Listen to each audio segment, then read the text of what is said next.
I want to first start off by asking you a very complex, a very difficult question. In this moment right now, would you rather be happy or sad? I know, difficult question. But regardless, I bet you'd want to be happy because sadness, we don't like that, right? We want to feel good, we want to be happy, but I think this question isn't as straightforward as it seems. So, like most people, I have a favorite movie, duh. And based on the question I just posed to you, you might think that this movie is something happy, something chill, something heartwarming, like the Minions. It's not the Minions, I swear. It is Interstellar. And if you know Interstellar, you know that it is absolutely gut-wrenching. And it is sad, right? And when you heard favorite, you might have been thinking that I was watching it like this, right? Happy. But in reality, I'm watching it like this. Okay, I'm a crier. Okay, sue me. Now, even though I watch Interstellar all the time, I listen to Hans Zimmer's Interstellar soundtrack way more often, and he does a fantastic job making something beautifully painful, and it makes me sad. That's just the reality of it. And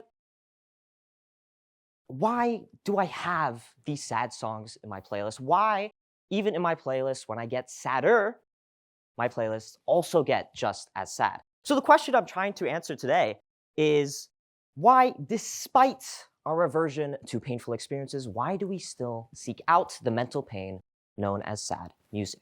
Okay, so let's look at some evolutionary psychology. We don't like sadness. It's unpleasant, it's uncomfortable, but it is functional, and it usually follows some sort of loss of someone important or something important to us.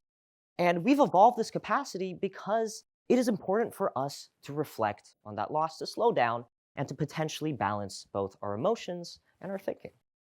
We also know that music has purpose. We've seen throughout our evolutionary history that it's been used to bond in groups, to communicate, and to express, connect, and regulate emotions in ways that words simply cannot. And music has an exceptional ability to invoke a wide range of emotions, including sadness.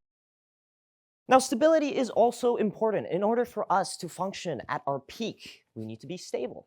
And so the process, or homeostasis, is the process in which our body maintains this balance or rebalances it after imbalance. And emotions are actually fantastic in facilitating this process. And when we do balance our emotions, the behaviors that we've done associated with this balancing activate reward pathways in our brains, and we feel good, right? Restoration feels good. So, all in all, what we have so far is that sadness is aversive. We must have some sort of purpose to seek it out in music.